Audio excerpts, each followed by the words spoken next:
Celebration for the Cavaliers here on the road as they claim the franchise's first ever NBA championship. And on Father's Day, Kyrie Irving not only hits the biggest shot of the night, but gets to share the moment with his dad.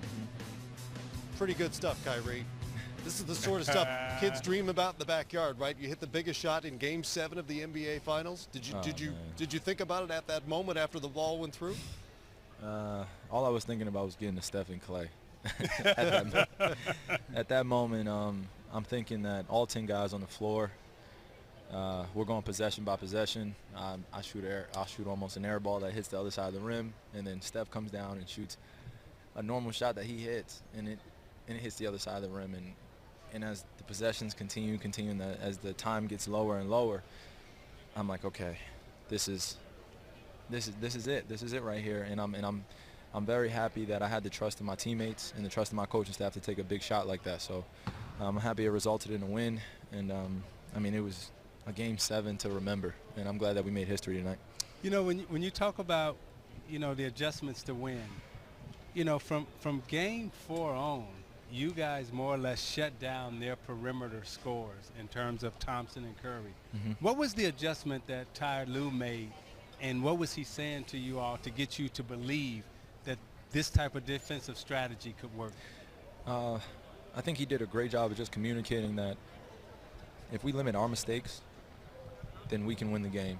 A lot of the defensive breakdowns that were happening, a lot of switches that were just being miscommunicated, they were getting open threes or in transition, guys weren't getting back, and you know, we're taking tough shots to the rim, and we just have to continue to push and push and push. We'll be fine. Right. And he just has a great even kill attitude, and it goes really well with myself as well, and as well as Bron. And man, it was just unbelievable tonight. It's just unbelievable. Kyrie, I want to go back to that last play, that last shot. You got the switch with Steph Curry. Can you bring the champagne bottle over here? Oh, man. Can you let the young fella hold the champagne? but on that last play, what was going, like, I know it's instinctive, but did you know you were going to pull up? Did you have something in your head, like you just said, okay, I'm gonna raise up on him, or he played you a certain way? I mean, I know it may be hard to articulate sort of what you're feeling in that moment, but can you take us sort of through that last play on that shot? I was really just thinking about giving ourselves some cushion. You know, a layup would have been good, but a three-pointer would have been great. Mm-hmm. And for that moment, for me to establish my position against Steph, going one-on-one with him, and they're looking to bring everyone over to help. I really just thought about the same shot I've been practicing almost for however many years, is that right rhythm shot that I work on in pregame, that I work on when I'm by myself, just imagining that. And then I'm glad it happened in Game 7 and we came out with the win on the other side. Kyrie, talk about the fourth quarter. Was there a conscious effort by you guys, or was it fatigue just to slow the game up? Because you guys started walking it up. Was that fatigue, or was that the game plan from T. Lue in that fourth quarter? Because the game came to a slow down halt, and you guys were just basically saying, let's get possession by possession. Well, they play a different brand of basketball, so we have to just adjust as best as possible. Those guys are shooting shots, their feet barely even set in transition, and they're making most of them. So for us, we're just thinking about, okay, we got to slow the game down. We got to attack matchups. That's all we got to do. Make sure we rebound the ball. They're taking long shots. There were a lot of ricocheted basketballs that were coming around the foul line that we had to get. Our guards had to get.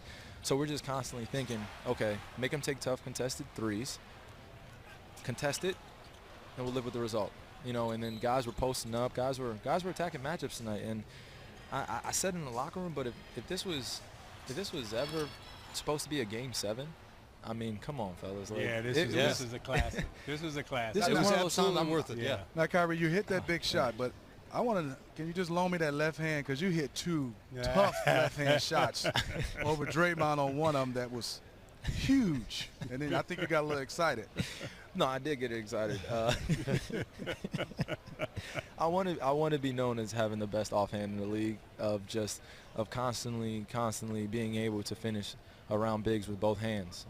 I'm not the most athletic. I'm not the quickest guy, but being able to get to the rim and finish around athletic bigs and athletic guards, I've been working on it since 8th grade. I remember in my backyard, my dad teaching me, show it with the right and then finish with the left, and then show with the left and finish with the right. And then being able to do moves out of that and being able to finish is very important. And the right one was pretty good too. The go-ahead bucket that stuck for the franchise's first ever championship. And you were there in the lean years before this all evolved as well. Congratulations. Thank you, guys.